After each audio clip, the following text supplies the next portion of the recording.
Jakarta, ibu kota Indonesia. Kota yang telah melewati abad-abad perubahan dan kemajuan. Peristiwa demi peristiwa tersusun menjadi berjuta cerita.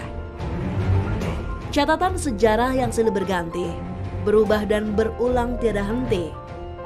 Orang-orang besar lahir dan pergi. Ide-ide cemerlang datang dan menghilang, meninggalkan jejak-jejak yang tenggelam dan menjulang. Di kota Jakarta, terang cahaya yang memikat berjuta manusia di masa lalu dan masa depan. Kota yang terus melaju, menembus zaman, jadi impian dan harapan, kebanggaan bangsa Indonesia.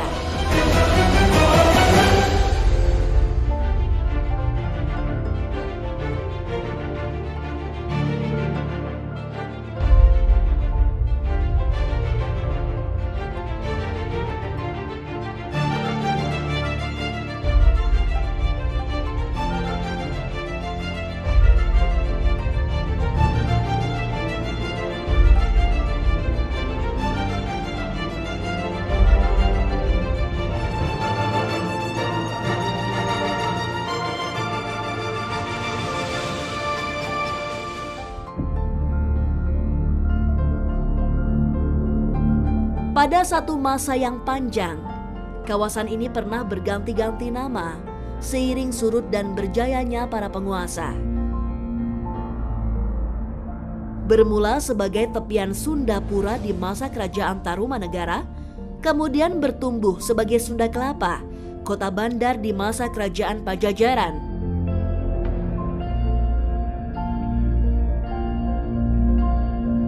Era berikutnya, Fathahilah datang menyerang dan menang. Sunda Kelapa berganti nama menjadi Jayakarta.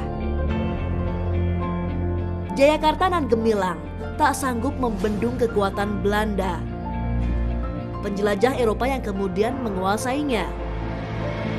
Nama Jayakarta menjelma sebagai Batavia yang kemudian jadi pusat kendali Belanda atas wilayah jajahannya di seluruh Nusantara. Batavia berkembang dan bersolek. Segala rupa infrastruktur dibangun dengan tenaga kaum budak yang didatangkan dari berbagai penjuru. Perekonomian bertambah maju, menarik minat orang-orang untuk datang, menambah keramaian dan kemajemukan Batavia. Akan tetapi, semua perubahan itu sesungguhnya harus dibayar mahal dengan penderitaan dan kesengsaraan kaum pribumi yang berabad-abad dijajah Belanda. Sampai akhirnya Jepang datang, meluluh lantakan tahta pemerintahan Hindia Belanda atas Nusantara. 8 Maret 1942, pemerintah Hindia Belanda menyerah tanpa syarat kepada Jepang. Setelah menguasai seluruh wilayah bekas jajahan Belanda, Jepang segera membentuk pemerintahan sementara yang disebut sebagai pemerintahan militer Jepang di Indonesia. Jepang kemudian menghapus semua unsur yang berbau Belanda, termasuk mengubah nama Batavia menjadi Jakarta sebagai akronim dari Jayakarta.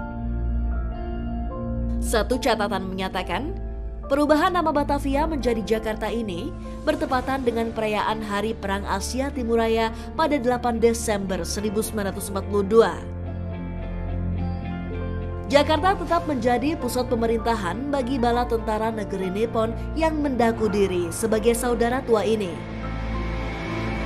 Saudara tua yang sekedar kedok untuk mengeruk habis kekayaan alam dan rakyat Indonesia untuk kepentingan perang mereka.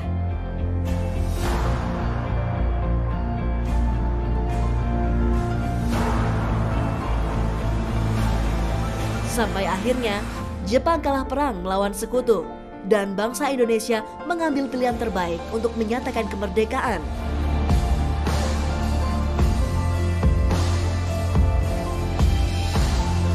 Jakarta, 17 Agustus 1945, Indonesia merdeka. Setelah kemerdekaan, Jakarta ditetapkan sebagai ibu kota negara. Pemerintahan kota dijabat oleh seorang wali kota, yaitu Suwiryo. Jadi pada tahun 45 Suwiryo itu menjadi wakil wali kota. Dia diangkat pada masa penjajahan Jepang.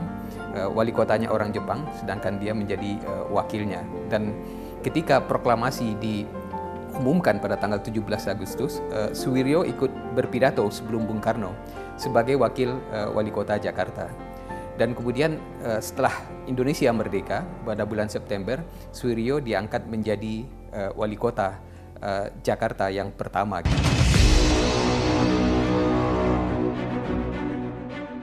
Kurang dari sebulan setelah merdeka, pasukan sekutu yang dipimpin Inggris mendarat di Jakarta pada 16 September 1945. Pasukan AFNE, Allied Forces Netherlands East Indies, atau pasukan sekutu Hindia Belanda, berada di bawah armada Komando Asia Tenggara atau Southeast Asia Command SEAC yang berpusat di Singapura.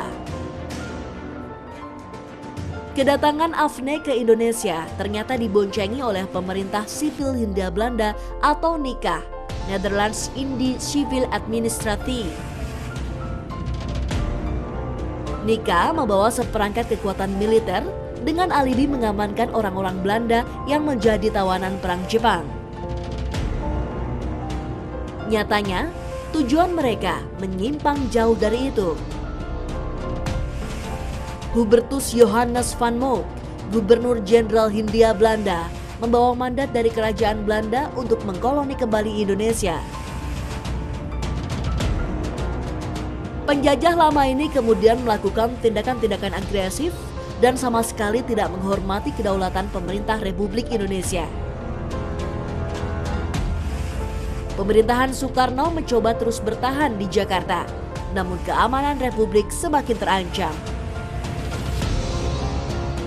Awal tahun 1946, pemerintah Republik berada di ujung tanduk.